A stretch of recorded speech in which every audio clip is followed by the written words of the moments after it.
It was the dawn of the 20th century, a time when Australia was still a raw, untamed land. The dusty plains of Queensland stretched endlessly, marked by scattered cattle stations, lonely telegraph wires, and the quiet hum of a land caught between civilization and wilderness. The sun burned down on rocky ridges and barren scrub, while far-off towns whispered stories of bushrangers and lawmen, of men who lived and died by the gun. In the heart of this rugged terrain stood the Carnarvon Ranges, a remote and unforgiving place that seemed to hold its breath, guarding secrets beneath the red soil. It was here, in the quiet outback of 1902, that one of the most shocking crimes in Australian history unfolded, a story that would ignite outrage, divide a nation, and leave behind one of the country's darkest legacies. At the center of this haunting tale were two brothers, Patrick and James Kenniff. To some, they were nothing more than outlaws, men who lived on the fringes of society, feared and despised by the authorities. To others, they were folk heroes, standing defiant against the justice system that many believed had long since stopped serving the common man. But whatever people believed, one thing became clear. The events that took place on Easter Sunday, 1902, would mark the beginning of the end for the Kenniff name. It was a day that began quietly, beneath the same blazing Queensland sky that had watched generations of settlers struggle and survive. Yet before the sun would set, two men would be dead, and the country would be forever changed. The murder of Constable George Doyle and station manager Albert Dalkey shocked the young nation to its core. It wasn't just the brutality of the act that horrified people, it was the mystery that surrounded it. What had truly happened on that lonely patch of land near Lethbridge's Pocket? Was it an act of cold-blooded murder, or a tragic confrontation that spiraled out of control? More than a century later, the case of the Kenniff Brothers remains one of Australia's most polarizing stories, a haunting reflection of the tension between law and lawlessness, between justice and vengeance. But who were the Kenniff brothers? What drove them to a path that would lead to death, controversy, and legend? To understand the tragedy that unfolded, we must first understand the men behind the name and the world that shaped them. To understand the tragedy of what would later be called Australia's last bushranger case, we must first understand who the Kenniff brothers were and the complicated world they came from. Patrick and James Kenniff were born into hardship. Their family had emigrated from Ireland in search of a better life, only to find themselves battling poverty, drought, and the unforgiving landscape of rural Queensland. Their father, James Kenniff Sr., was a horsebreaker and drover, tough, resourceful, and always on the move. The family lived a nomadic existence, shifting from one small settlement to another, constantly chasing work and survival. Patrick, the elder of the two brothers, was fiery and impulsive, a man with a quick temper but an undeniable charm. Those who knew him said he was charismatic and cunning, capable of winning people over with words, just as easily as he could intimidate them. James, or Jim, was different, quieter, more thoughtful, and loyal, almost to a fault. He followed his older brother's lead in nearly everything, bound by a sense of brotherhood that would later prove both his greatest strength and his ultimate downfall. The Kenniff's early years were marked by brushes with the law. Small thefts, disputes over horses, and allegations of cattle duffing, the theft of livestock, became regular entries in their police records. But to many in the rural outback, such accusations were not uncommon. Life was hard, and men often took what they needed to survive. Still, as time went on, Patrick's defiance toward authority deepened. He grew to despise police officers and landowners alike, viewing them as symbols of a system stacked against working-class men like him. Despite their growing reputation, the Kenniffs were not universally hated. Among the struggling settlers and laborers, They were sometimes seen as rebellious underdogs, men who refused to bow to the wealthy squatters or the overreaching police force. Their family was known to be fiercely loyal and protective, bound by blood and hardship in equal measure. But beneath the surface of that loyalty and charm lay volatility, a simmering tension that would eventually explode. And as the Kenniff brothers roamed the ranges near Carnarvon, the line between survival and crime grew dangerously thin. What began as a life shaped by struggle would soon spiral into a tale of betrayal, murder, and infamy, one that would stain the Queensland outback forever. It was Easter Sunday, March 30th, 1902, when the quiet stillness of Queensland's western ranges was broken forever. The sun rose slowly over the Carnarvon region, spilling its golden light across the rugged hills and deep gullies of Lethbridge's Pocket, a remote stretch of land known for its isolation. Few ventured that far west without a reason, but on that morning, two men had one to deliver an arrest warrant for the Kenniff brothers, Constable George Doyle, an experienced and respected police officer, rode out from the small settlement of Brahma alongside Albert Dalkey, a station manager for Carnarvon Station. With them was a tracker named Sam Johnson, an Aboriginal man known for his sharp instincts and quiet skill in navigating the wilderness. Their mission was simple: to locate and arrest Patrick and James Kenniff for horse stealing, a charge that, while serious, was hardly expected to end in bloodshed. By mid-morning, the trio reached Lethbridge's Pocket, a secluded valley surrounded by steep ridges and dense scrub. It was the kind of place where sound traveled strangely, where the echo of hoofbeats could vanish in the wind. There, they found signs of the Kenniffs, a small camp, smoke from a recently extinguished fire, and horse tracks leading deeper into the gorge. Doyle and Dalkey dismounted to investigate, while Sam Johnson stayed behind with the pack horses. Moments later, the stillness was shattered by gunfire. Johnson, startled, could not see the source, only the faint sound of shouting, followed by two more sharp cracks echoing across the valley. Then silence. When the Kenniff brothers emerged from the scrub moments later, they were not running. Instead, Patrick ordered Johnson to unhitch the horses, his tone cold and commanding. The tracker, fearing for his life, obeyed. He later testified that Patrick loaded two large sacks onto their horses, sacks heavy enough that they sagged under the weight, before the brothers rode off toward the mountains. Hours passed before Johnson dared to return to the site. What he found confirmed his worst fears: signs of struggle, blood-stained earth, and the officers' horses wandering untethered. There was no trace of Doyle or Dalkey. Word of the ambush spread quickly across Queensland.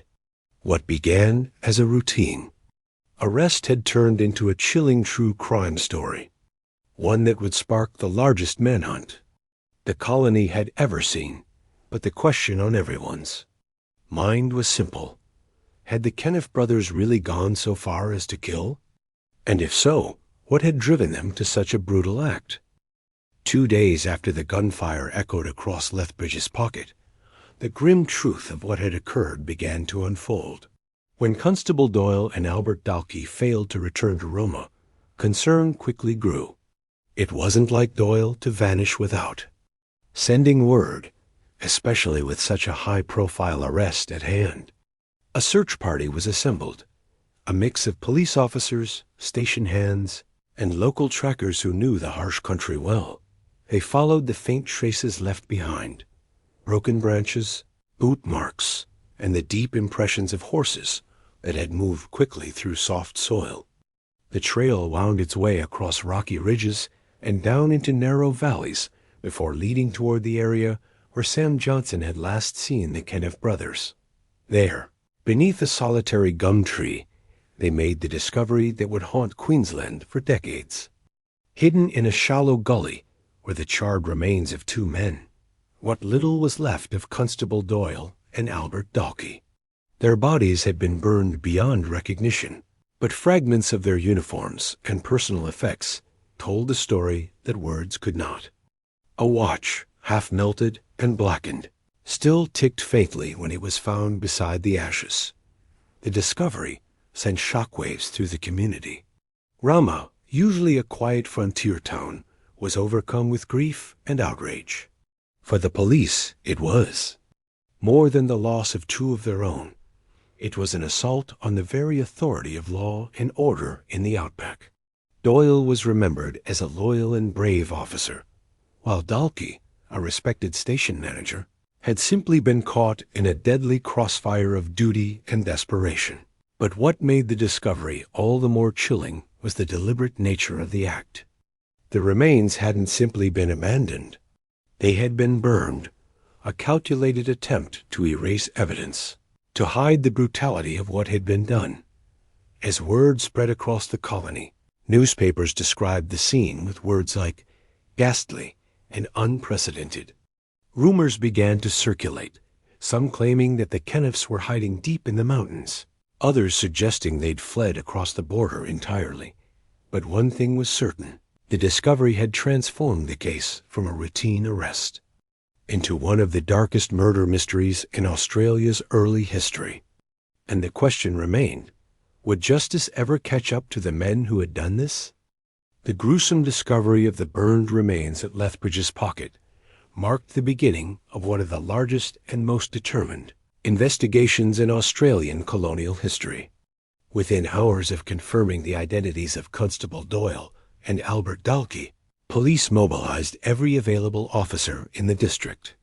Mounted patrols scoured the rugged ranges, guided by trackers who could read the faintest impressions left in the dust. From the very start, suspicion pointed firmly toward Patrick and James Kenniff. They had a long and troubled history with the law: cattle duffing, horse stealing, and countless run-ins with police over the years. Many officers in Roma had crossed paths with the brothers before and knew just how dangerous they could be.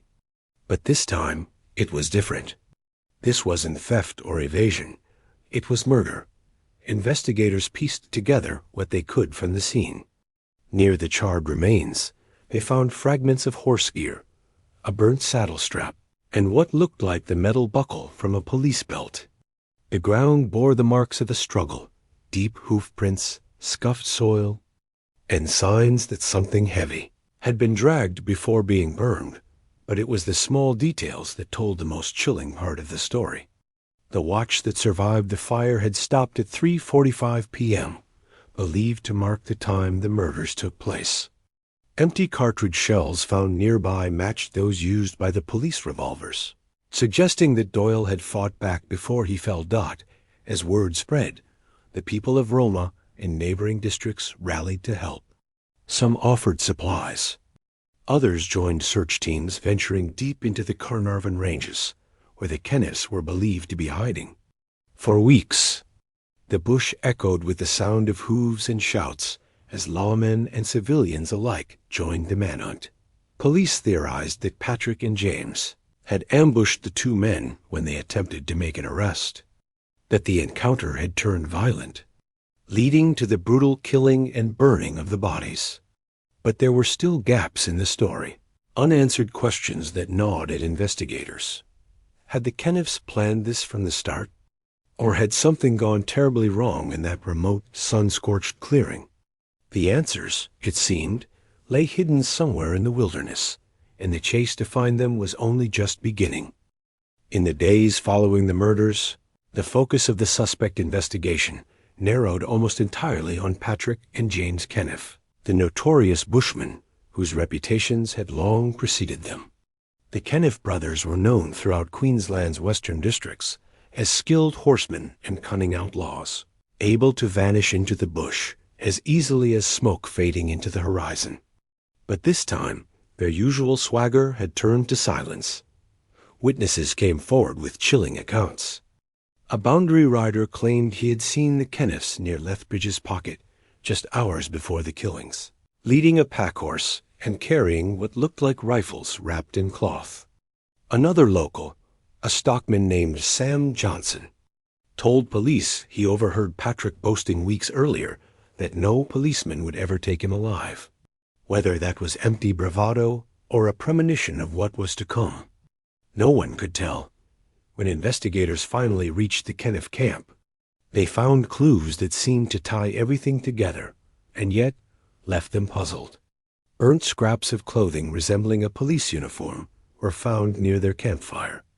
A blood-stained saddlecloth lay half-buried nearby. Even more incriminating, several items belonging to Constable Doyle were discovered among their belongings. It was damning evidence, but something still felt incomplete. James, the younger of the two, appeared conflicted and withdrawn when he was eventually captured.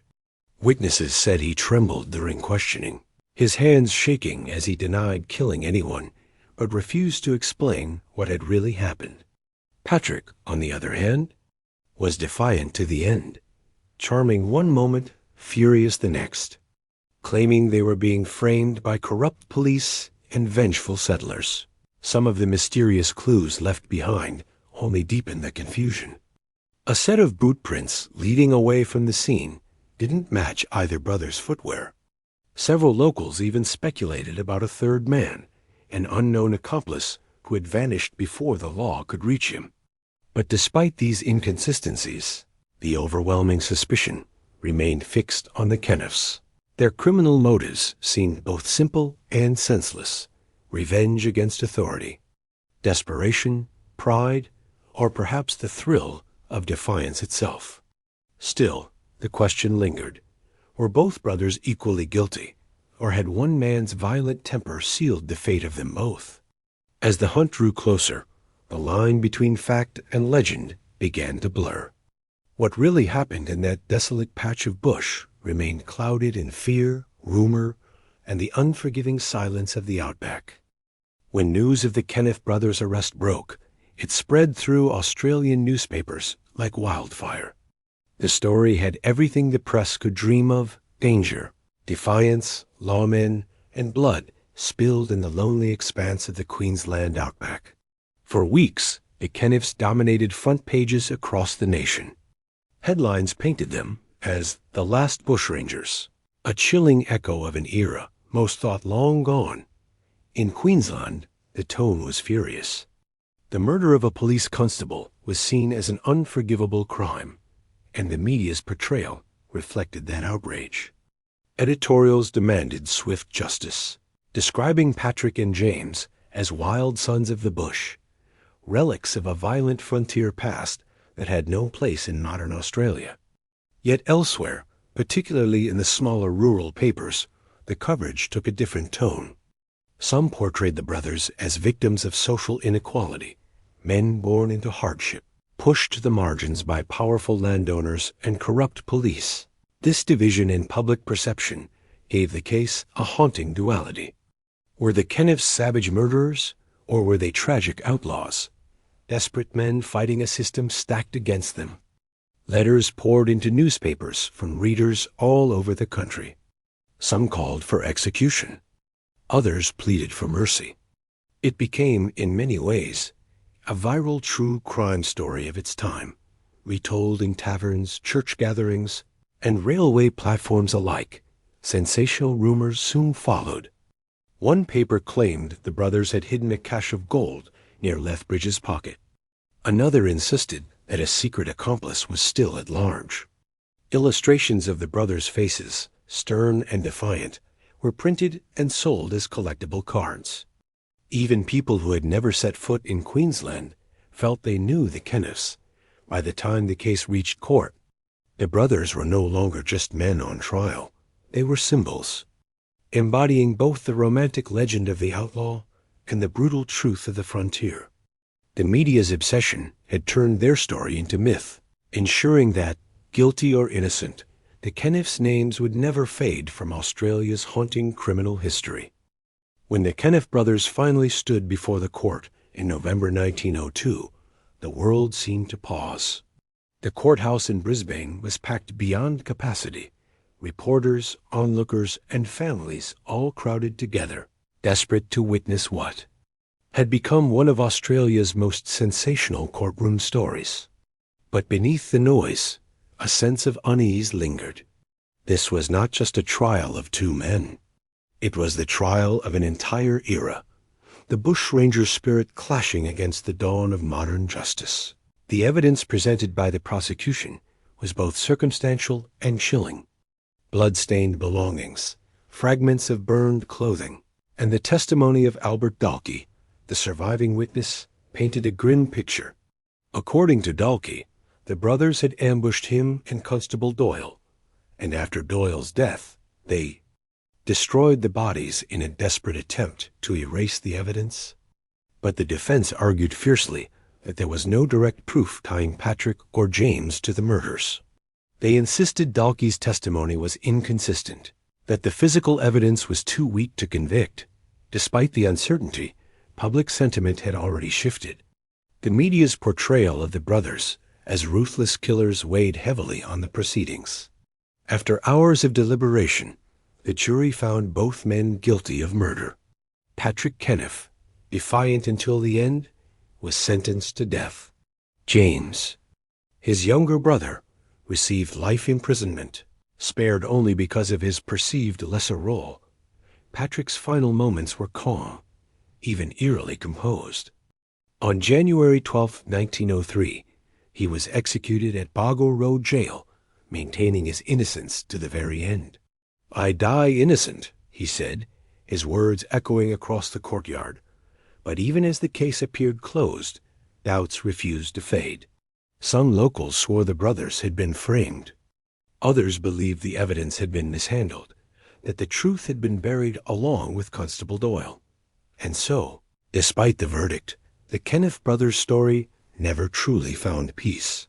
It remained suspended between guilt and innocence, a haunting reminder that justice in the outback was never as clear as the law claimed it to be. More than a century later, the story of the Kenniff brothers continues to cast a long shadow over Australia's criminal history. What began as a pursuit of justice for a slain constable evolved into one of the most divisive cases ever tried in the country. A tale of lawmen and outlaws, loyalty and betrayal, and the blurred line between survival and savagery. In the years that followed Patrick's execution, questions persisted. Many argued that the trial had been tainted by bias, shaped more by public fury than by fact. Some legal historians point out that the evidence, particularly the burned remains and scattered personal items, was largely circumstantial. Without the forensic sophistication available today, it was impossible to determine whose blood had been found, or whether the remains truly belonged to Doyle and Dalkey. This uncertainty gave rise to an enduring question. Were the Kenniff brothers truly guilty, or were they victims of an anxious society desperate to end the bushranger era once and for all? Across Queensland, memorials were erected in honor of Constable Doyle, the fallen officer whose death symbolized the price of order in a wild land. Yet in rural communities, the Kenniff name took on a strange duality. To some, Patrick and James were cold-blooded killers. To others, they were misunderstood rebels, men born in a brutal landscape who could never escape its lawless spirit. Even today, books, documentaries, and re-examinations of the case continue to spark debate. Some claim new findings suggest that Dalkey's account may have been exaggerated, while others hold that the Kenniff's violent reputation was well-earned. No matter which side one believes, one fact remains undeniable. The truth died somewhere on that lonely stretch of Queensland scrub, buried under ashes and rumor, and perhaps that's what makes this story endure. Not the certainty of what happened, but the haunting mystery of what might have been.